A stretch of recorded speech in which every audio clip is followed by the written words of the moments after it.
I was talking to one of my clients this week and he asked me a really good question. He said, why did I give him the advice to use Chucks to squat in versus the squat shoes that I use? So I thought I'll take a chance to make a video and explain my reasoning of why I would recommend or choose for myself Chucks or flat-soled shoes versus squat shoes. You're new. Got my Vans on, but they look like sneakers. Got my Vans on, but they look like sneakers. Got my Vans on, but they look like sneakers. Wearing coat white, but my Vans look cleaner. Got my Vans on, but they look like sneakers. Got my Vans on, but they look like sneakers. Got my Vans on, but they look like sneakers. Wearing coat white. When it comes to squatting, footwear is highly important. The type of shoe that you squat in could impact your lifting performance very greatly. Especially if you're working up to heavier weights, 1 rep max, or in a powerlifting sense where you're competing. So picking the right shoe is definitely going to be one of your biggest choices in terms of equipment. Looking back at old school powerlifting, what you would see is Converse, Chucks, and Jordans.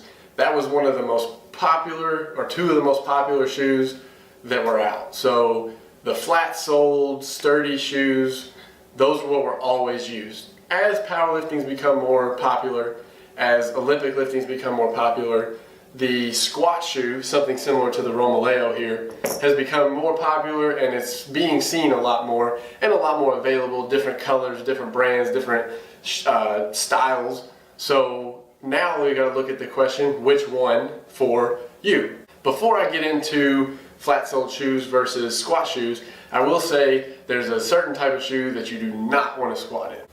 Cross-training and running style shoes are just terrible if you're looking at improving strength and squatting for max effort lifts. The reason being is they have so much cushion and so much give from side to side, front to back, that it can really throw you off balance and have your setup a little bit off. So now that we've thrown the cross-training running style shoes out the window, let's talk about the right shoes. So the first style shoe is something like a Converse Chuck, or what I have here, Van type shoe. So what we're looking at is something that has a flat sole. The reason that this is good is because it keeps you low to the ground and it keeps everything nice and planted and sturdy. So again, like we were talking with the running shoes, you have a give side to side. Well, if we've got a flat sole, we've got a flat contour to the surface of the ground and there's no push back and forth. I personally like Vans better than Chucks. I just think they're a little bit wider and they have a little bit more support on the bottom, a little sturdier. Especially with the newer Converse Chucks that have come out, they have more cushion in the actual inside and the sole. The great thing about a flat shoe, beyond the fact that it's sturdy to the ground, is, like I said, it's very minimal in terms of the sole. So it keeps you low to the ground and it's almost like squatting barefooted. You can really feel the floor so you can grip and grab the floor. A limitation to this shoe, however, is somebody who may not have the ankle mobility to squat to depth, especially somebody who's competing, looking at, you need the hip crease below the knee. If your ankle mobility or your hip mobility doesn't allow that, then a flat-soled shoe is not going to give you any benefit to improving that. Now, if we look at training to improve that mobility, a flat-soled shoe is great. But in terms of competing and with a lack of mobility, then this is not going to give you the lift that it needs, and that's where something like a squat shoe can come into play. When looking at a squat shoe, you're going to have a bunch of different brands and a bunch of different styles. This is the Nike Romaleo. It's actually an Olympic lifting shoe. A little sturdier of a bottom and the highest legal limit in terms of the heel raise. Other brands like Reebok has come out with some kind of mid-range ones that have a little bit smaller of a heel raise and a lot more flexible front so that you can do other things in them besides just squat. I personally like these a lot, or the Adidas, because the bottom is so sturdy. I mean, it's rigid. I can barely even get any movement out of that. So when I'm wearing this shoe and I'm squatting, I can really plant to the floor and I know that my shoe is not going to slide or move at all. The great thing about a squat shoe is that heel raise. That's why people get these. The reason that that's good is, again, like we talked about before, if there's a lack of ankle mobility, then that heel raise is going to give you a little more motion and a little more ability to squat deeper. So in a competing sense, we need that to hit depth if there's a lack of mobility. Now, the other side of that is if you get used to these shoes, it's easier, in my opinion, to stay more centered in your squat versus sitting too far back on the heels or getting pitched too forward up on the toes. So keeping your force in the center of your foot, keeping your center of gravity right down the middle of your body is going to allow you to lift more weight. But on the flip side, if I haven't been training with a shoe like this, I'm not used to it, it's going to throw me forward. So this is definitely something I wouldn't just throw on for a meet, but make sure you train for a while with it to get used to that feel, because it is a little different, obviously, than a flat-soled shoe. So when I'm recommending one shoe versus the other to my clients, my athletes, my friends, myself, there's a few things that I'm looking at. So number one is the mobility of that person.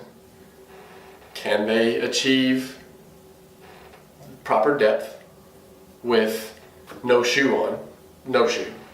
If that's the case, then okay, now it's going to be more of a comfort thing and a budget thing. If they can't reach depth, then I'm going to recommend the squat shoe because it allows for a little less need of ankle flexion and it allows them to hit depth. But I will say that for that person, in terms of training, and this is completely off topic, I'm going to make sure that during the off season there is no squat shoe being used, because we're going to work on mobility. We want to improve that and make sure that they can squat to depth regardless of what shoe they have on. The second piece that I look at when I'm trying to recommend a shoe is, do you compete? If you're not looking to compete, whether it's Olympic lifting, powerlifting, whatever it may be, then there's no reason to go out and spend $200 on a pair of squat shoes that you're going to use once a week. It just doesn't make sense financially. So I'm going to look more at either a cheaper version of a squat shoe like the Reeboks, or I'm going to give the advice to go get some flat-soled shoes, Converse Chucks, Vans. You know, these are going to run anywhere from $40 to $60 versus the $200 for the Romaleos. And the third piece is going to be the style. I mean, let's be serious. You got to have some swag when you're on the platform. So personally, I like the slip-on Vans. I just think they look good. You can get a lot of different colorways and a lot of different styles, from the checkered to designs, different colored soles, whatever it may be. And the same thing with the squat shoes. You know, I went with the highlighter color Romaleos here, stand out. You know, it's always a little nice to be seen and be noticed. But Nike has also come out with the Romaleo 3 recently with some new colorways, new different designs. So, you know, being able to be unique to yourself and pick a style of shoe that matches your flair, matches your swag, and matches your clothes for the day of competition. So just to recap on everything, when you're going to choose a shoe for squatting, make sure that you know why you're choosing what you're choosing. Do some research on different shoe styles and different brands to make sure that the size is going to fit you right, because you definitely want your squat shoe to be snug and be comfortable.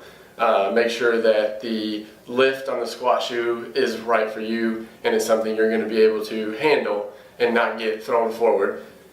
Make sure that you practice with your new shoes. Don't just get a new pair of shoes right before a competition and think that you can just go out and be comfortable in those. You need to make sure you're practicing.